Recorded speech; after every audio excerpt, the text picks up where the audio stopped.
Today we're doing derivatives by first principles. So derivatives, if you have f of x or y, there's lots of different notation for derivatives. They have been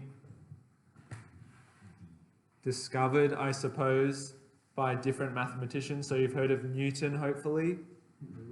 No way. And then, it doesn't say it there. In your textbook it says this person called Leibniz, I don't know how to pronounce it. So Newton and Leibniz were having like math battles saying, I invented derivatives first. No, I did. Focus. Shh. So this is why we have all these different notations here for derivatives. dy dx, y dash, f dash x, or dfx dx, okay? They all mean the same thing. It just depends on the function you're looking at.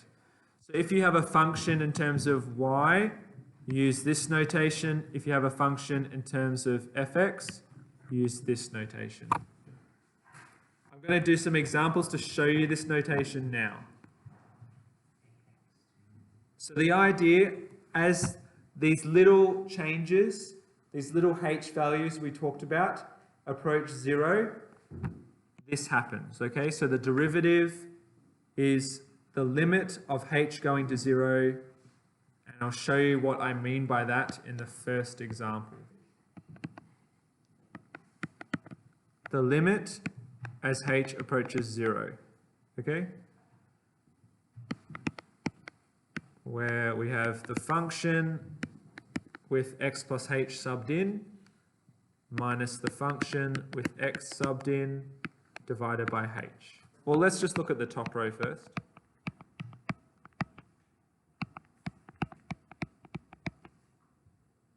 We're going to sub in x plus h into this equation. What does that look like?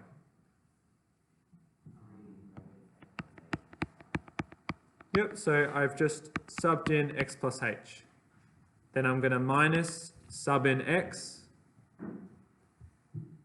Hopefully it's pretty straightforward. But we need to minus the whole function. That's why the brackets are there. So make sure you do that step. So now we're going to expand the brackets. So it equates to 3h. So the derivative becomes 3h over 3h over h, which is 3. And that's it. That's derivative by first principles. Okay, so you're just doing this thing of subbing in x plus h, subbing in x, and then equating so there's no h. All right, so please watch carefully because this is where it gets a bit trickier. So f dash is equal to the limit as h approaches 0. So this is just the general rule.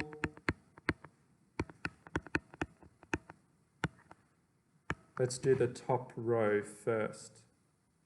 Okay? So f of x plus h minus f of x equals, so you sub in x plus h plus 3x plus h minus x squared plus 3x. So we have to expand the brackets. Whoops, don't forget the brackets there, I already made that mistake. So these two cancel out, these two cancel out, so you're left with 2xh plus h squared plus 3h.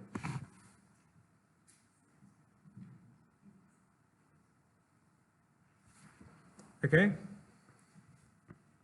It's important to see that all of them have a factor of h. That's important because I'll show you why in a moment. So let's go back to the formula, sub that in, the top row, and it's all over what? H. So the reason I factorised that out, because now we can cancel the bottom. I forgot the limit bit at the front, which is very important. Why is the limit bit very important? Anyone want to guess? Back to the last question. The answer, did it have any H's in it? No. Does the answer have a H in it? Yes, so something has to happen to the H. So it's limiting to H equals 0, so we can sub in H as 0. So the derivative becomes 2x plus 3.